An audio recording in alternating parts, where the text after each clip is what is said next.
ክርስቶስ ቤተሰቦች የእመቤታችን የቅድስት ድንግል ማርያም ልጆች እንደምን ቆያችሁ?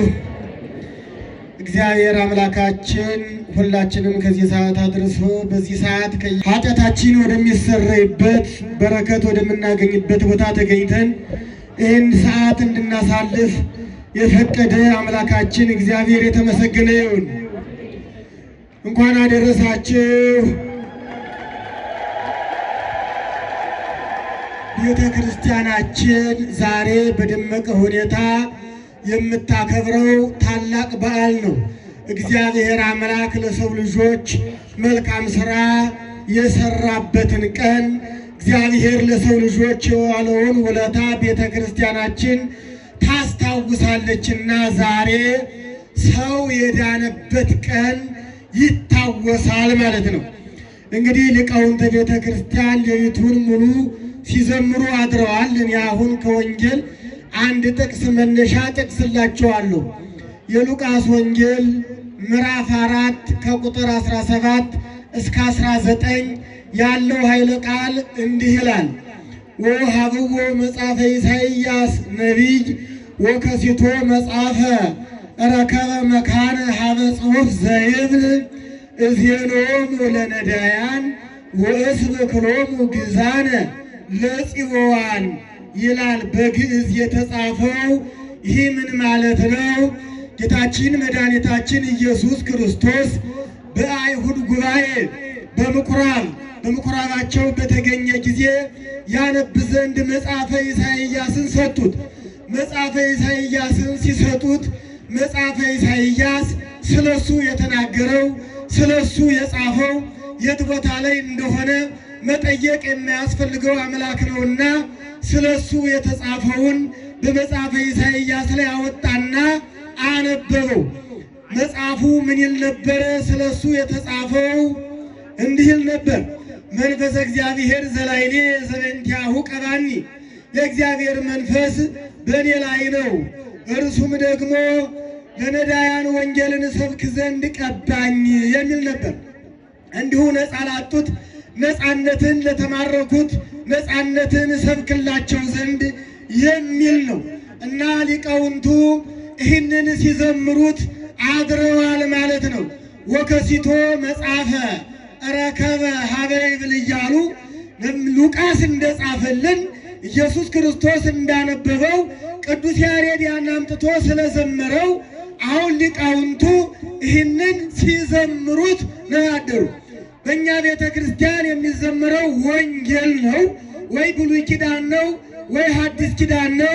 ቅዱስ ያሬድ ድርሰቱን የዜማውን ድርሰት የደረሰው እንዲሁም አልቦ ከባዶ ሳይሆን ከብሉይ ኪዳን ከሐዲስ ኪዳን ከወንጌል እየጠቀሰ ስለሆነ ሊቃውንቱ በዜማ ሲያመሰግኑበት ያደሩት ወንጌል እንጂ ሌላ ከወንጌል የተለየ ድርሰት አይደለም ነው እና እንደው በእውነት ሊቃውንቱን ለመግለጥ እንደው መግለጫ ራሱ የምንገልጥበት ነው የምናጣው። እውነቱን ለመናገር እኔ እንደው በእውነት እንደው ጤፍ በምትፈጭ ሴት እንደው ብገልጣቸው ይሻላል ብዬ ድሮ ወፍጮ እንደ ዛሬው የቴክኖሎጂው ሳይመጣ ሴቶች ሌሊት ተነስተው ፈጭተው አብኩተው ጋግረው ነበረ ሰው የሚመገበው። ራሷ ሴቷ ነበረ የድንጋይ ወፍጮ ተዘጋጅቶ ስትፈጭ የምታድረው ማለት ነው። እና ታዲያ ሴቶች ሲፈጩ የመጀመሪያው ግርድፍ ይባላል። እንደገና ተመልሰው ይፈጩታል። ሰልቅ ይባላል፣ ሰለቁት ይባላል። ያን ያቦኩታል፣ ያን ይጋግሩታል። ጥሩ በሆነ መሶብ ያቀርቡታል። እንጀራ ሆኖ የሚቀርበው እንደዚህ ሆኖ ነው። እና ሊቃውንት ምን ያደርጋሉ? ተመልከቱ። የወንጌሉን ቃል እንዲህ ያደርጉታል። እንደ መገርደፍ ሴቷ እንደምትገረድፈው ያዜሙታል። እንደምትሰልቀው በአቋቋም ዜማ በቁም በመረግድ እያሉ ይሰልቁታል። እንደምታቦካው ደግሞ ይወርቡታል። እንደምትጋግረው አመላለስ እያሉ ያመላልሱታል። በጥሩ መሶብ እንደምታቀርበው ደግሞ ቀለል ባለ የመጨረሻ ጽፋት በሚባል ለምእመናን ጆሮ ቅርብ በሆነ ይገርማችኋል፣ ለምእመናን ጆሮ ቅርብ በሆነ ጽፋት በሚባል ዜማ ያቀርቡታል። ተመልከቱ። ልክ እንደዚህ እንደ ሴቷ ነው፣ እንደዚህ ነው። ታዲያ ሊቃውንት መቼም ታውቃላችሁ፣ በእኛ ቤተ ክርስቲያን እንዲሁ በአንድ ሰዓት 2 ሰዓት በደቂቃ አይደለም፣ ከምሽቱ 2 ሰዓት ተጀምሮ እስከ ጠዋቱ 3 ሰዓት ያለማቋረጥ ነው። አሁን እንኳን ደግሞ ታቦቱ ከዞረ በኋላ በእናንተ ፊት ነበሩ። ተመልከቱ እስኪ ሊቃውንቱን እንድ ብላችሁ አመስግኑ። አንድ ጊዜ የእኛ ቤተ ክርስቲያን ተመልከቱ፣ ትልቁ ክብራችን ይሄ ነው። ከመላእክት ጋር አንድ የሚያደርገን ከመላእክት ጋር የሚያስተባብረን እግዚአብሔርን ማመስገን ነው።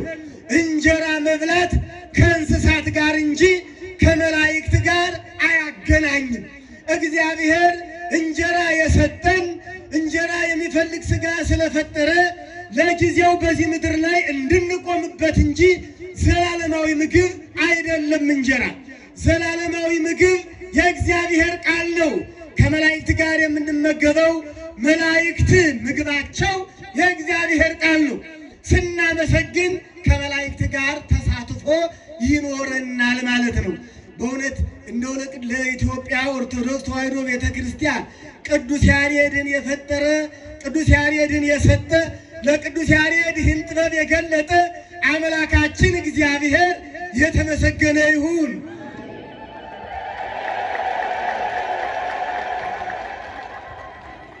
ትልቅ ጸጋ ነው። ከዚህ የበለጠ ጸጋ የለም። ስብከት ነው። ወንጌል የሚሰበከው የምእመናኑን ልብ ወደ እግዚአብሔር ለመመለስ ነው። ሕሊናን ለመመለስ ነው። ከቅዱስ ያሬድ ዜማ በላይ ሕሊናን የሚማርክ ስብከት የለም። ከቅዱስ ያሬድ ዜማ በላይ ሕሊናን ወደ እግዚአብሔር የሚያቀርብ ስብከት ሊሰበክ አይችልም። ቅዱስ ያሬድ ሰብኮ ጨርሶታል። ያንን ነው የምንመላልሰው ማለት ነውና እጅግ በጣም ልዩ ስብከት ማለት ይሄ ነው። ውስጣችን የሚማርክ ውስጣችን ደስ የሚያሰኝ በምድር እያለን መንግሥተ ሰማያት ላይ እንዳለን የሚያደርግ የሚያንሳፍፍ ስብከት ማለት የቅዱስ ያሬድ ዜማ ነው። በዚህ ነው ሊቃውንቱ ያደሩ። አንድ ጊዜ እልል በላችሁ አመስግኑና እንግዲህ ዛሬ የዛሬው በዓል ምእመናን ሁሌ በየዓመቱ እንተርክላቸዋለን። ባጭሩ ሐሳቡ ዛሬ የምናከብረው በዓል እግዚአብሔር አምላክ በአንዲት ድሃ ሴትና በአንድ ደግሞ ባለጸጋ በሁለት ሰዎች መካከል የሰራውን ስራ ነው። ይህንን ነው የምንተርከው። በአንዲት ድሃ ሴትና በአንድ ባለጸጋ መካከል የተሰራ ስራ አለ። እንግዲህ በዚህ ዓለም ላይ እንደምታውቁት አንዱ ድሃ አንዱም ባለጸጋ ሆኖ ነው የሚኖረው። ሁሉም ባለጸጋ ቢሆን ድህነትን አናውቀውም ነበር። ሁሉም ድሃ ቢሆን ደግሞ በረሃብ እንሞት ነበር ወይም ተስፋ እንቆርጥ ነበር። እግዚአብሔር ማስተዳደር ያውቅበታልና ድሃውንም ባለጸጋውንም በአንድ ከተማ በአንድ ሀገር እያኖረ ተመልከቱ። ሀብታሙ ለድሃው እየተረፈ ድሃውም ሀብታሙ እየሰራ ተስማምቶ ይኖራል። እግዚአብሔር ዓለሙን አስማምቶ ነው የሚያኖረው። ሀብታሙም ጸጋ ነው፣ የድሃውም መኖር ጸጋ ነው። ሁለቱም ጸጋ ነው። አንዲት ድሃና አንድ ባለጸጋ በአንድ አካባቢ ነበሩ። ድሃዋ ልጅ ነበራት ይላል ታሪኩ። የባሕራን ታሪክ ነው። እንግዲህ ታውቁታላችሁ ታሪኩን። እኔ እንደው አጠር እያደረግኩኝ እስኪ ነው ከሱ እንድንማር ነው አሁን ማየት የምፈልገው ማለት ነው። እና እቺ ድሃ ምንም የላትም። ባለጸጋው ብዙ እርሻ ያለው ብዙ ምርት የሚያመርት ባለጸጋ ነበረ። ያ ባለጸጋ ምርቱን ከማሳው ከሰበሰበ በኋላ አዝመራውን ከማሳው ከሰበሰበ በኋላ ምርቱን ወደ ቤቱ ካስገባ በኋላ ድሃዋ ወደ ባለጸጋው ማሳ ሂዳ መሬት ላይ የወደቀውን ትለቅማለች። ቃድሚያ ለቀማ ይባላል በገበሬዎች አነጋገር። ገበሬው አጭዶ ካስገባ በኋላ አንዳንድ ዛላው እየተቀነጠሰ የወደቀውን ሴቷ እየሄደች ትለቅማለች። በገበሬ ማሳ ዛላው የተቀነጠሰውን ተቀንጥሶ የወደቀው ወፎች ናቸው የሚለቅሙት። አሁን ድሃዋ ከወፎች ጋር ነው የምትካፈለው ማለት ነው። ከወፎች ጋር እየተካፈለች ታመጣለች። የሚገርመው ነገር እቺ ድሃ ያንን በማሳው የወደቀውን ለቅማ አምጥታ አዘጋጅታ በቅዱስ ሚካኤል ስም ትዘክራለች። የሚገርም ነው። ትዘክራለች። የቅዱስ ሚካኤልን መታሰቢያ ታደርጋለች። እቺ ድሃ ቤተ ክርስቲያናችን የቅዱሳንን መታሰቢያ ታደርጋለች። አሁን ቤተ ክርስቲያን ምን እያደረገች ነው? የቅዱስ ሚካኤልን መታሰቢያ እያደረገች ነው። ጌታችን በወንጌል ምን አለ? በደቀ መዝሙር ስም ቀዝቃዛ ውሃ የሰጠ ዋጋው አይጠፋበትም አለ። እንኳን በመላኩ እንኳን በእግዚአብሔር ፊት በሚሰግደው በእግዚአብሔር ፊት በሚገኘው በቅዱስ ሚካኤል ስም በአንድ ደቀ መዝሙር ስም ቀዝቃዛ ውሃ ነው ያለ ኢየሱስ ክርስቶስ። ከዚህ በታች ሌላ ስለሌለ ያነሰ ትንሽ ነገር እዚህ በታች የለም። እንደ ዛሬው ቀድሞ የቧንቧ ውሃ አይደለም። ውሃ ከምንጭ ተቀድቶ ለሰው በሚሰጥበት ጊዜ ነው ወንጌል የተጻፈውና ውሃ ከወንዝ ቀድቶ አምጥቶ ከመስጠት በላይ ከዚህ በላይ ያነሰ የለም፣ ወይም ደግሞ ከዚህ በታች የለም። ቀዝቃዛ ውሃ የሰጠ ዋጋው ምን አይልም አለ? ዋጋው አይጠፋበትም ብሏልና ይህች ሴት ወንጌል የገባት ሴት ናት። ክርስትና የገባት ሴት ናት። ሰው ክርስትና ሲገባው ስለ ሰማያዊ ዓለም ያስባል፣ ስለ ሰማያዊ ኑሮ ያስባል፣ ስለ ሰማያዊው ሀገር ያስባል። ስለ ጊዜያዊው ሳይሆን ስለ ዘላለማዊው ያስባል። ክርስትና የገባው ሰው እንደዚህ ነው። ክርስትና ያልገባው ደግሞ እንደ ከብት ስለ ሆዱ ብቻ ያስባል። መቼም ከብቶች ወንጌል አልተሰበከላቸውም፣ መንግሥተ ሰማያትም አይገቡም። የሚፈልጉት መብላት ብቻ ነው። ከማደሪያቸው ሲወጡ ወደ ሳር ነው። የሰው ልጅ ደግሞ ከምኝታው ተነስቶ እግዚአብሔርን ያመሰግናል። የሰው ልጅ እና ከብት የተለያየ ነው። የሰው ልጅ እንደ ከብት መሆን የለበትም። ስለዚህ የሰው ልጅ ተነስቶ እግዚአብሔርን ማመስገን አለበት እና ይቺ ሴት ጠንካራ ሴት ናት። ተዘክራለች። አሁን ባለጸጋው ተናደደ። የኔን የማሳ ቅድሚያ የወደቀ እህል እየለቀመች ደግሞ እዘክራለሁ ትላለች። እንዳውም ግብር ልትገብሪ ይገባል አለ ባለጸጋው። ግብር ገብሪ። ከማሳው ላይ የቻለውን ያህል አዝመሮን አስገብቶ የወደቀውን ወፎች የሚለቅሙትን እሷ ለቅማ ስላመጣች ለቅመሽ ካመጣሽው ለእኔ ግብር መገበር አለብሽ። ለምን? ከኔ ማሳ ነዋ የለቀምሽው አለ ባለጸጋው። እንግዲህ በምድር ላይ ተመልከቱ፣ የተለያየ ሰው ነው ያለ። እጅግ በጣም ጨካኝ የሆነ ለጭካኔው መስፈሪያ የሌለው ሰው አለ። እጅግ በጣም ርኅሩህ የሆነ ለርኅራኄው ደግሞ በእውነተኛ መለኪያ የማናስቀምጥለት እንዲህ አይነት ሰውም ደግሞ አለ። በምድር ላይ ዓለም ከተፈጠረ ጀምሮ ኃጢአተኛ ይኖራል፣ ጻድቅም ይኖራል።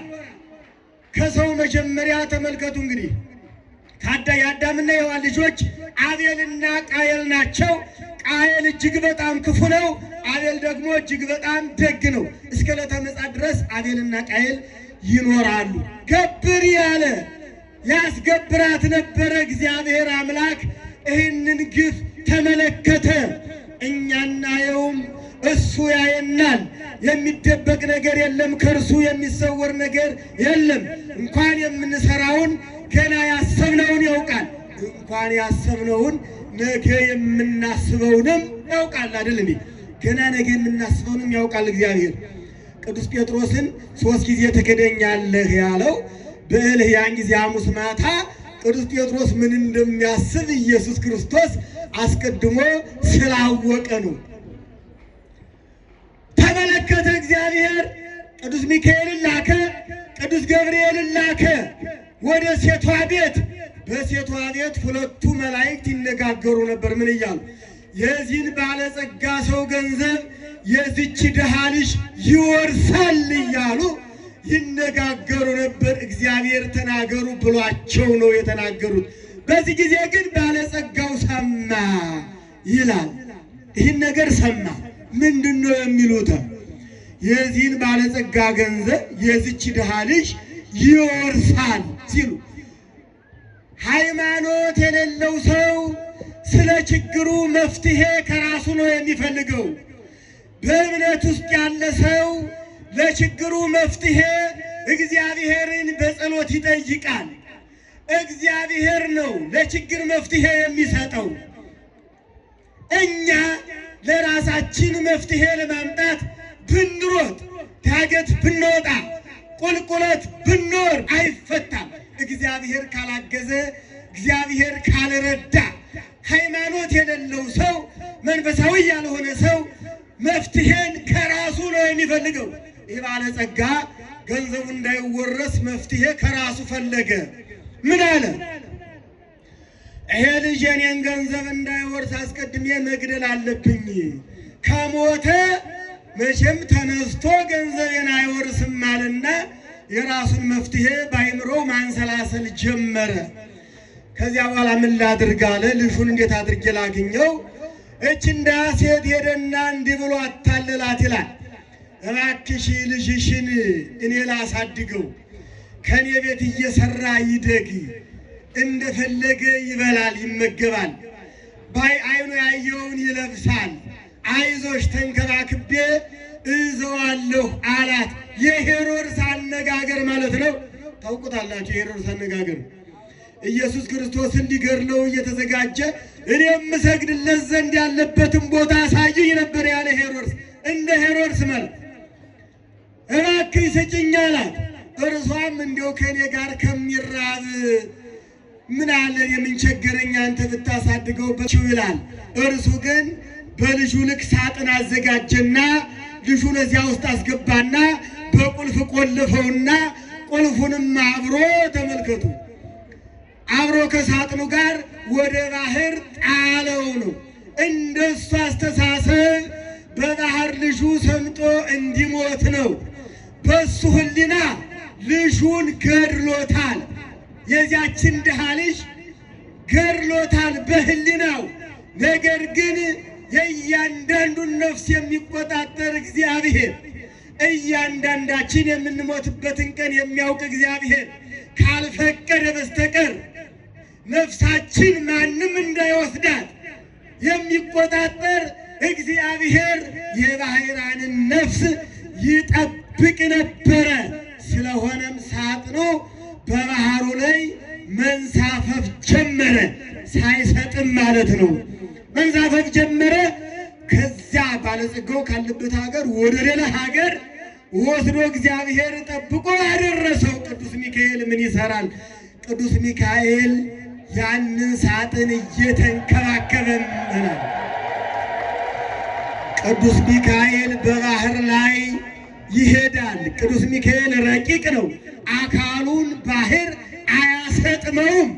እግዚአብሔር አምላክ ቅዱስ ሚካኤልን ልኮታል። ወደዚች ድሃ ልጅ ልኮታል። ሄደ። ቅዱስ ሚካኤል ጠበቀው፣ ከአንድ ቦታ አደረሰው። ይህ ታሪክ በድርሳነ ሚካኤል የተጻፈ ታሪክ ነው። ግን ታሪኩ ከየትኛው መጽሐፍ ቅዱስ ጋር ይዛመዳል? ምዕመናን ማዛመድ። አሁን ምዕመናን አንዳንድ ተቃዋሚ ያለ አይደል መጽሐፍ ቅዱስ የሌለ ይላል።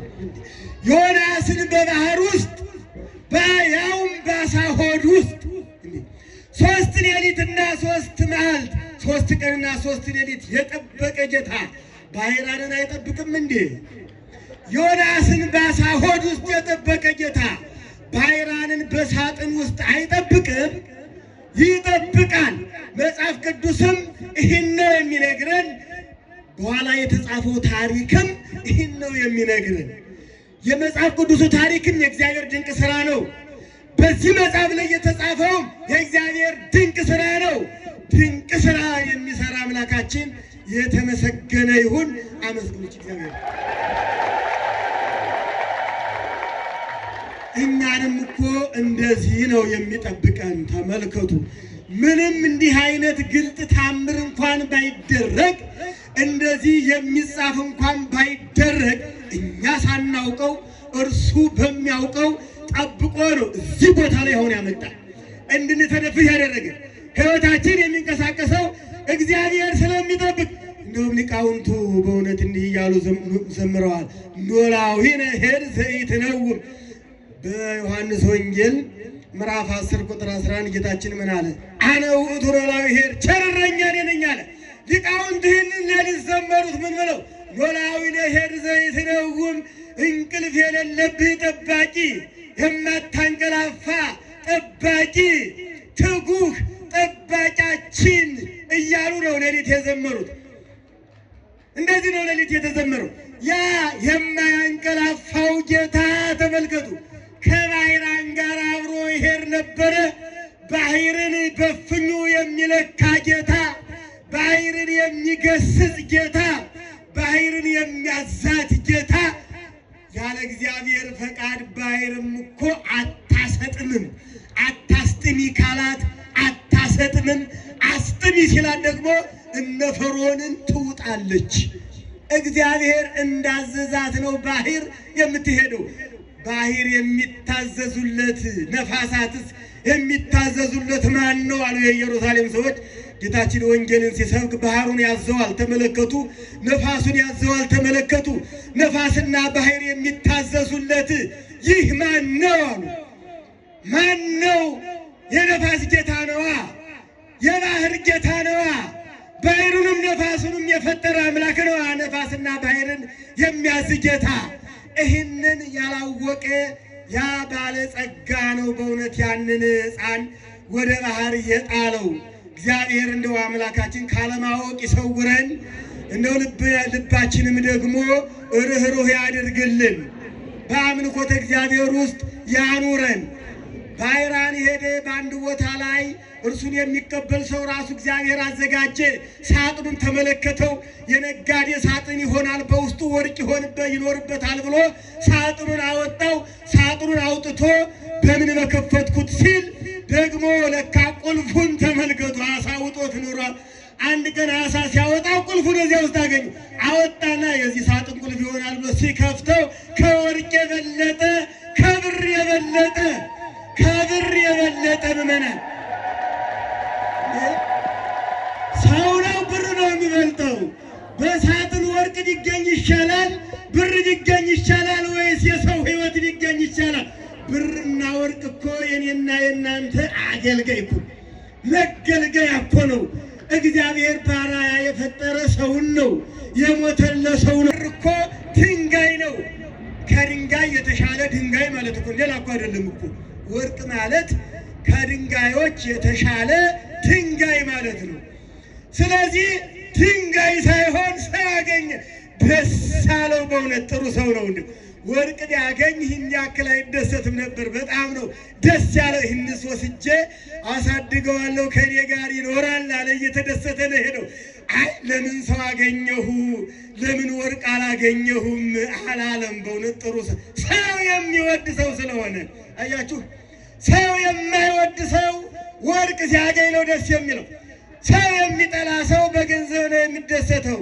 ግን እግዚአብሔር ወርቅን አይደለም ውደዱ የተባለው። ወርቅን እንደራስ ውደድ የሚል መጽሐፍ አለ?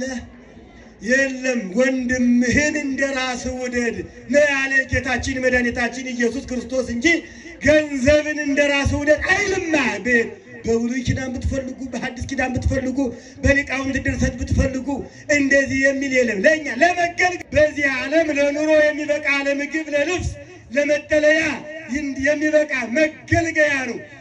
አሁን ግን ገንዘብ አገልጋይ ሊሆን ይችላል። በቃኝ የማይል ከሆነ ምግብ ካለው፣ ልብስ ካለው፣ መጠለያም ቤት ካለው ከዚያ በኋላ የማይጠግብ ከሆነ እንደዚያ ነው ምመና እና የባለጸጋም በገንዘብ የተሸፈነ የገንዘብ ብዛት አንዳንድ ጊዜ ካላወቁበት አይምሮን ይሸፍናል። ባለጸጋው አይምሮ በገንዘብ ተሸፍኗል። ያ ሰው ወስዶ ባሕራንን ከቤቱ መስገን ይነቃል። የተባረከ ሕሊና ያለው ሰው የሚነቃው እግዚአብሔርን ለማመስገን ነው። ጨለማውን ያመጣህ አምላክ ጨለማው ለኔ መልካም ነው፣ አይምሮዬ አርፋለች። አቤት ሌሊቱ ደስ ሲል፣ አቤት ቅዝቃዜው እረፍቱ ደስ ሲል፣ ቀን ስራክን ውዬ ነበር። ሌሊቱን የፈጠርክ ጌታ ተመስገን ይላል። ሌሊቱን ሙሉ ሲያስብ አደረ ይላል። እንዴት አድርጌ ምን አሰበ? ልጁን ስጠኝ ልበለውና የሞት ደብዳቤ ልጻፍና እንደደረሰ ግደሉት ብዬ ጽፌ እሰጠዋለሁ፣ እንደደረሰ ይገድሉታል ብሎ አሰበ። መፍትሄው ከራሱ ነው ብያቸዋለሁ። እምነት የሌለው ሰው መፍትሄው ከራሱ ነው፣ የሚፈልገው ከራሱ ነው። እዚያ በኋላ ጠዋት ሲነጋ እንደው ቃረስቼ እባክህ ልጅ ልላከው አለ። ኧረ አልሰጥህም አለው። ብዙ ወርቅ እሰጥሃለሁ እልከዋለሁ ይመለሳል አለው። እኔ ከተመለሰማ ምን ቸገረኝ ብሎ በል ባይራን ይህ ሰው ሊልክህ ነው እንግዲህ ከዛ እሱ ከሚልክህ ሀገር ደርሰህ በሰላም ተመለስ ብሎ ሰደደው። ሰውየው ግን ምን ብሎ ጻፈ? ይህን ደብዳቤ ይዞ የደረሰ ልጅ እንደደረሰ ይላል ደብዳቤው በውስጥ ወዲያውኑ ሳይውል ሳያድር ሰው ሳይሰማ ይላል። ሰው የሚገድል ሰው አስቀድሞ የሚለው እንደዚህ ነው። ምን ሰው ሳይሰማ የሚለው ሰው ሳይሰማ ነው የሚል። ሰው ሳይሰማ እግዚአብሔር አይሰማም። ሰው ሳይ እንጂ እግዚአብሔርንማ የእግዚአብሔርን ማየትማ እሱ አውቅም አይረዳም። እንዲህ ብሎ ጻፈ። ባይራንም ያችን ደብዳቤ ይዞ ይሮጣል። ይዞ ሲሄድ ቅዱስ ሚካኤል አሁን ምን ይሰራል ይመስላችኋል? እንዴ የዚያች ደሃ ጌታ ምን ይሰራል? አሁንም ቅዱስ ሚካኤል ላከ እግዚአብሔር ወደ ባይራን። ደረሰ ሰው መስሎ። ቅዱስ ሚካኤል የሚታይበት አካል የለውም፣ ረቂቅ አካል ነው። ነፋስ ታያላችሁ እንዴ? አታዩም። የመላእክት አካል እንደ ነፋስ ስለሆነ አይታይም። ከነፋስም የበለጠ የረቀቀ ነው። ነገር ግን ሲገለጡ መላእክት በሰው አምሳል ይገለጣሉ። በሰው አምሳል ተገልጦ ባይራን የት ትሄዳለህ? አረችን ደብዳቤ አድርስ ተብዬ እስኪያሳየኝ አለ። አይ አታሳይ ተብያለሁ። ይሄ አደራ ነው። በማይተም ታትሞበታል። ማይተም አይቀደድም። የሰጠኝ ሰው አትሞበታል አለ። መግለጥ አይቻልም አይቻልም። በልሲ እንደተጠቀለለ አሳይ እንደተጠቀለለ አሳየው። ቅዱስ ሚካኤል እፍ ቢለው ባይራንን ግደሉት የሚለው ተሰረዘ።